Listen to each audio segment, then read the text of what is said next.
Bekubanjwe inkonzo yesikhumbuzo yeqala lemidlalo kamabonakude namhlanje uMamunandi Nyembe eMarket Theatre eGauteng kwaye izithethi zilichaze eliqala njengethandazwe nechule belizinikele kumsebenzi walo.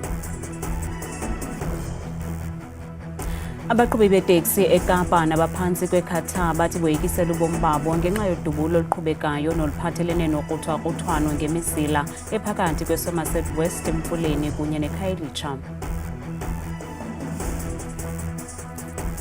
Umqeqeshi Bafana Bafana uHugo Bruce ulibhengezile iqela lakhe lizakuqubisana neNigeria neLesotho kwinyanga ezayo kwimidlalo ukuzibekela indawo kwindebe yehlabathi yonyaka ozayo.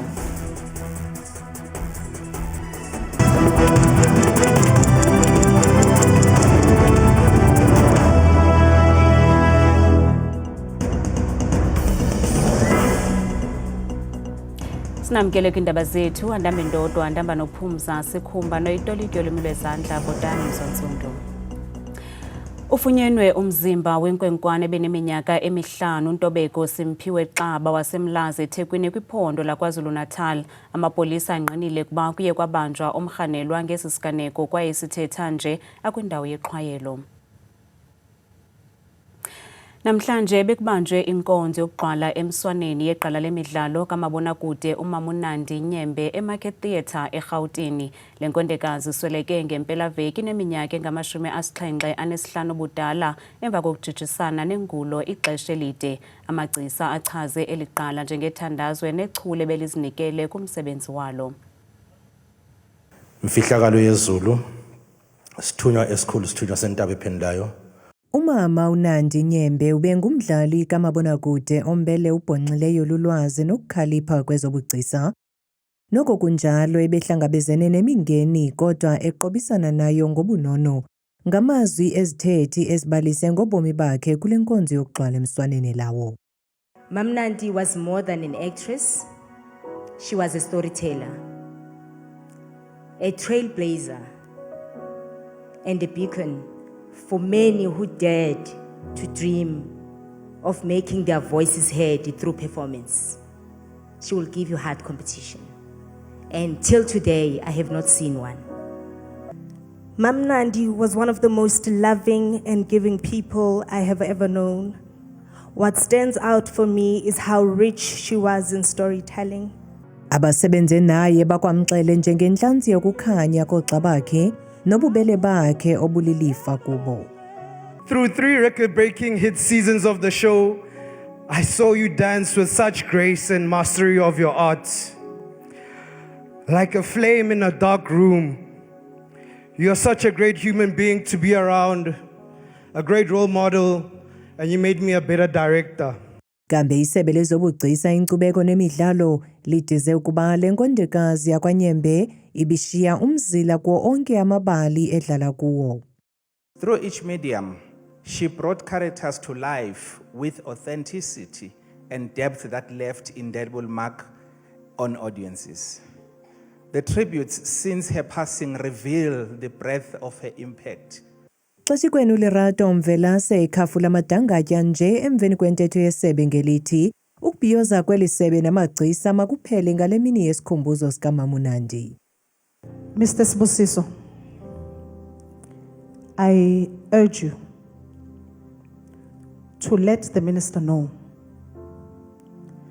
that going forward, artists will no longer allow the department to come and celebrate with us.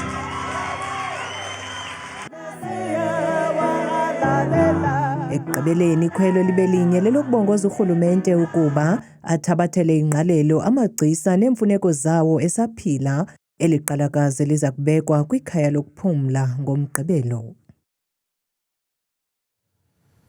Liqejwe elingophiyo icandelo lezosasazo ingakumbi kwindaba zezopolitiko emva kwesithonga sokusweleka kwentatheli yezopolitiko ebiphume izandla uTsidi Madia. Phakathi kwabo bathe badlulisa imiyalezo yovelwano kumongameli Cyril Ramaphosa nomchaze lomhleli wezopolitiko we-EWN njengethandazwe belizinikele kumsebenzi walo. uTsidi Madia usweleke esibhedlele ngentseni yayizolo eneminyaka engama-42 ubudala emva kwengulo emfutshane. Sivakele izolo isithonga sokunduluka komjijimba wentatheli ejije ezinye uTsidi Madia.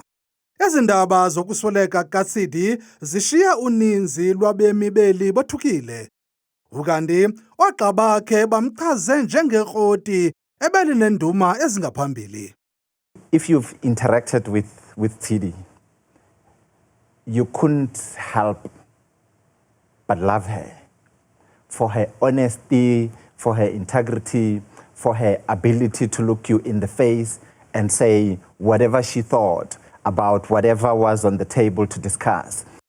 Nangona xa zingekho ikhamera ebengumntu oliqhula ehleka noosopolitiki, kodwa xa sele kufikwe kuvuthondaba lomsebenzi, uTsidi ebengenantsimi yankosi ekubuzeni imibuzo enzima.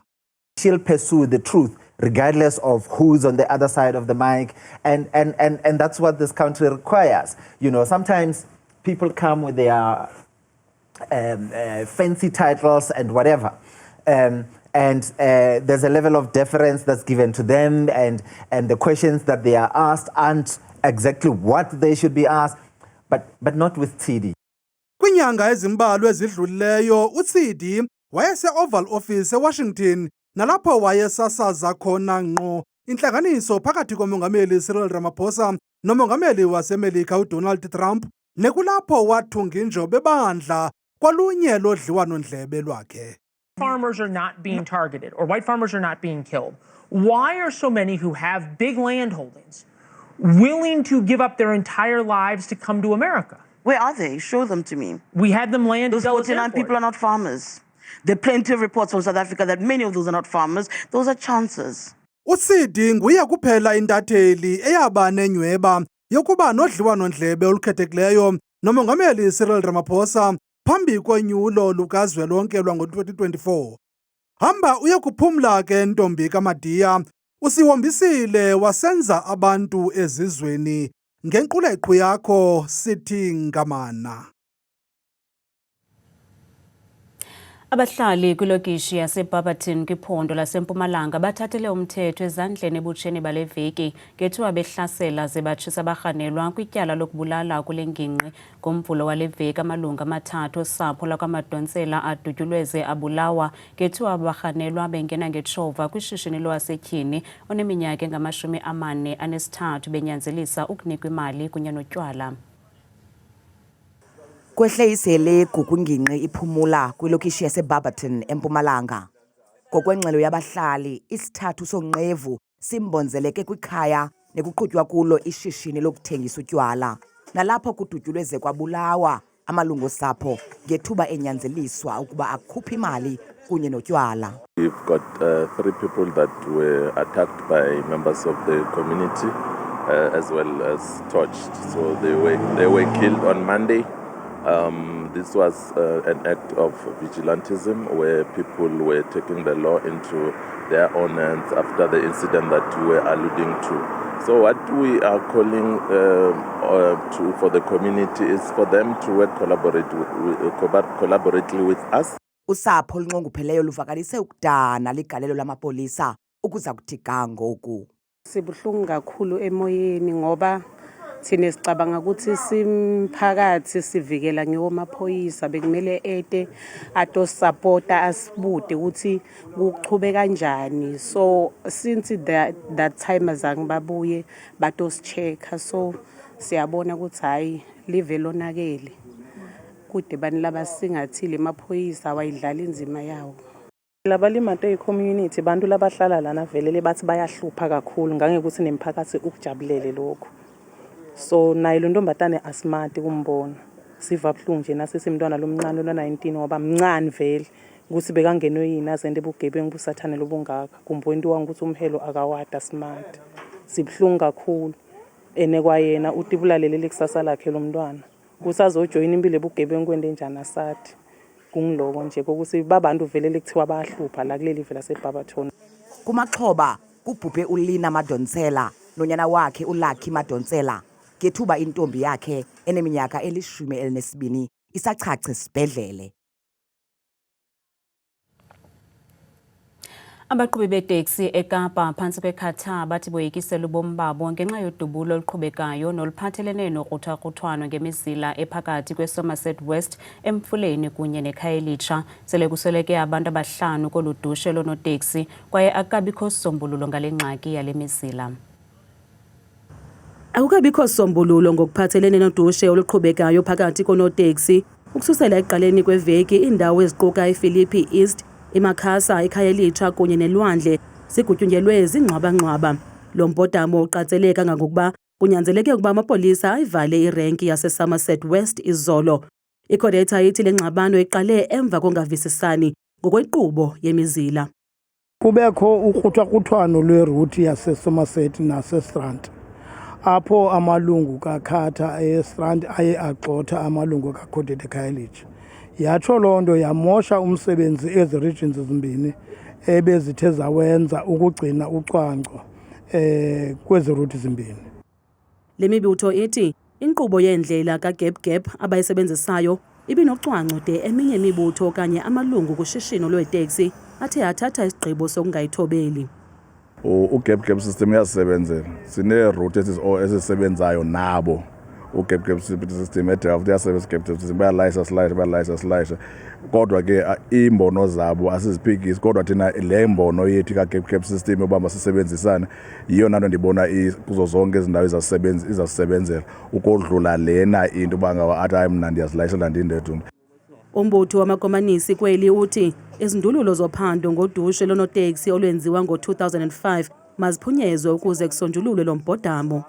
We call on the taxi industry to stop the killings, come together and engage and find a solution. And as the Communist Party, we are available to help in the facilitation of the peace between the two organizations, CATA and CODETA.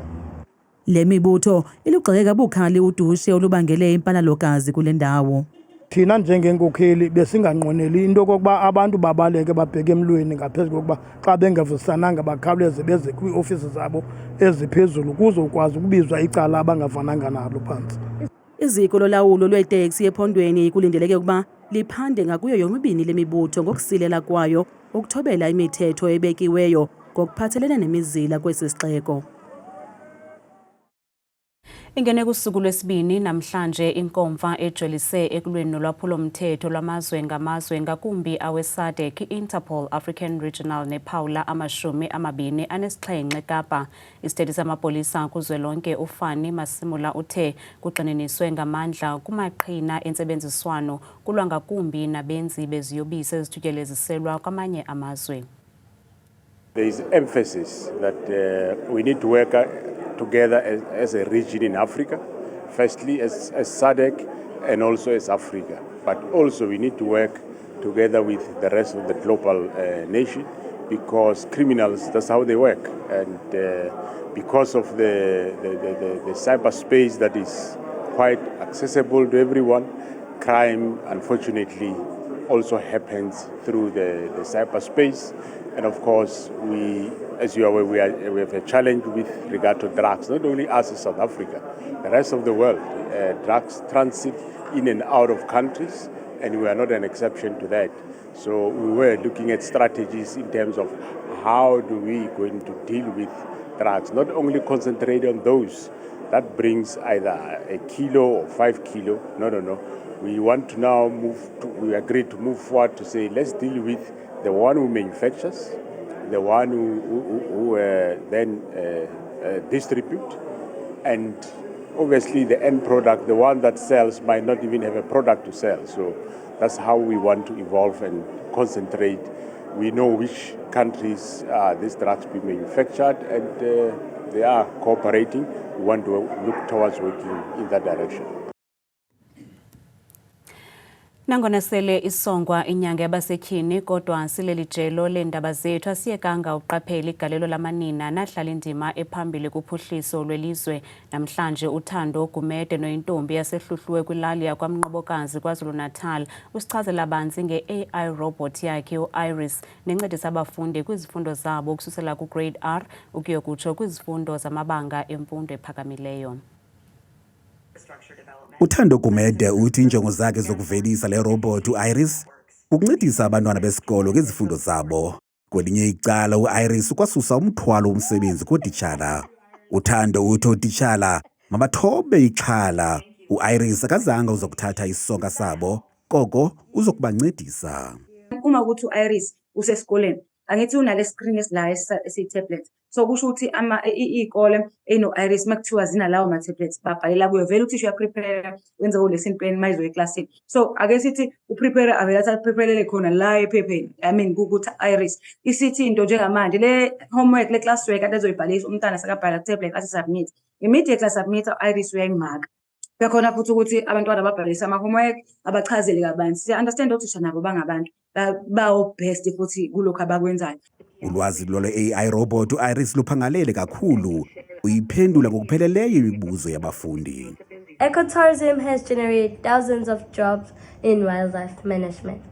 Those are excellent points, Mvelo. The connection between tourism, job creation, and environmental conservation is very strong. Ukwaluncedo nakubafundi bematriki abanexhala njengoko beza kuqala isiqalo esitsha kumaziko emfundo ephakamileyo beshiya abahlobo babo ngasemva. It's a pleasure to meet you. What grade are you in? I'm in grade 12. Ah, grade 12. That's a big year. Are you excited about finishing school? uIris yafikeleleka nanjengoko umntwana okanye nabani na uyakwazi ukuthetha naye ngezinye zolwimi zeli. Ngiyajabula ukunibona. Ngingasiza ngani namhlanje? Ngiyabonga kakhulu. Ngiyabonga kakhulu. Siyajabulile. Uthando uthi uyathemba ukuba kuyekudala uIris uza kufumaneka kuzo zonke izikolo zeli. Iplan yami bekuwukuthi njengamanje kube ukuthi sisetapha iplant lapha eDurban.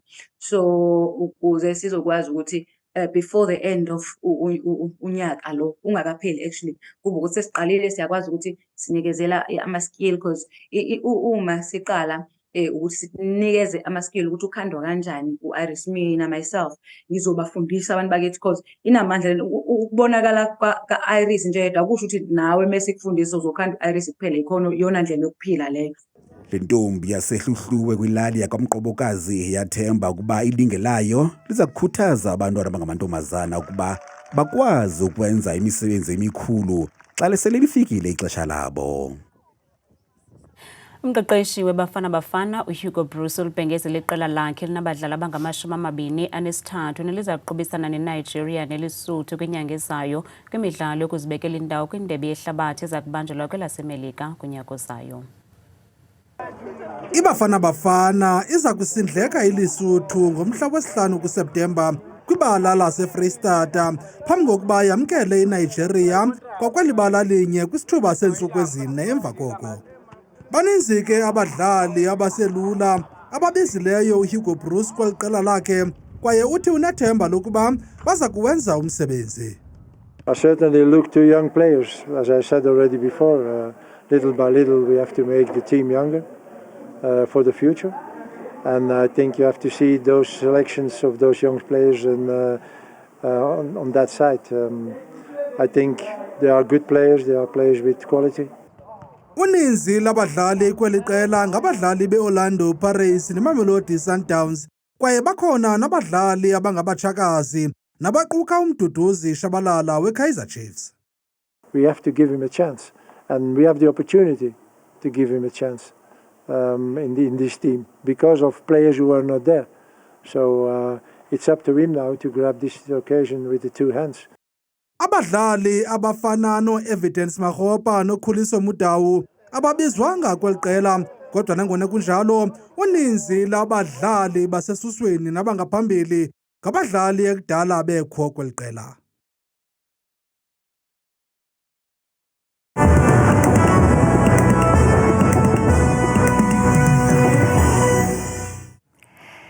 Kakhulu ndadikela nomamzangwa edeskeni yendaba ndiyakubulisa nawe mbukeli wam apha ekhaya ndikwamkele kaloku eqongeni lam leMozulu bethuna ngegama mna ndinguthabile inzwakazi yabathembu mvanje ke nantsi imozulu leyo ke siyivula kaloku siphawuleni bethuna iziganeko zamvanje ke kuMzantsi Afrika nokuyawujonga mbukeli uba kukamandi futhi kukuhle ngamandla kumntla-mpuma apha eMzantsi mpela ke phaa kwelaphola lase-Free State phaa kumbindolo futhi kovelcom ekuseni ngaye la 13 degrees itshintshe lamozulu ngomso kunethe emva kwemini ngo-28 degrees wona ke wona amaqondo wakho aphantsi naphezulu ngolokuqala bethu niphondo kuphaya kaloku empuma koloni ngamandla ke futhi kwintshona nombindi welaphondo ngamafu mpela phaa kokaladokho ekuseni futhi bevuswa mbukeli wam nguye kaloku la 10 degrees napha ke futhi emonti omndantsane kusanetha ekuseni kanti ke baphila kanje phaya ephondweni futhi ke lese-Free State ngamandla mbukeli wam futhi phaya kumantla welaphondo phaya kaloku kosasolbhe kwasekuseni futhi qaba ngamafu mpela phaya ekuseni bevuswa nje ngu-14 degrees zebenjenje ke futhi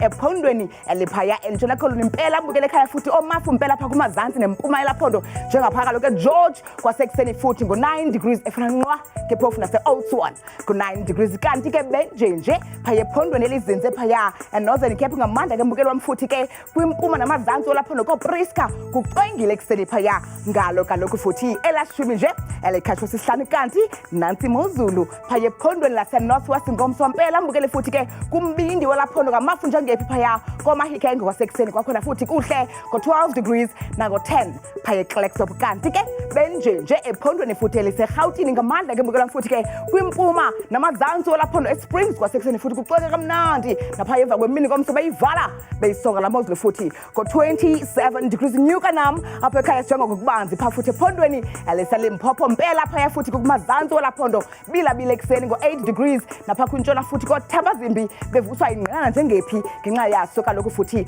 esasithandathu sehla njalo ngokubanzi phaya ephondweni lasempumalanga ngamandla ke mzontsundu phaya kumazantsi futhi eStanderton ekuseni futhi kutshisa mpela emva kwemini ngomso beyivala la mini beyisonga ngo-27 degrees vuma kapha ekhaya ndiyivale ndiyisonga imozulu phaya ephondweni laKwaZulu-Natal ngamandla ke futhi mzontsundu phaya ekhaya Kokstad ekuseni ngo-11 degrees Pietermaritzburg kumbindi ku-12 xa bevuka ekuseni mna ndikuthanda kangaka xesha lemyole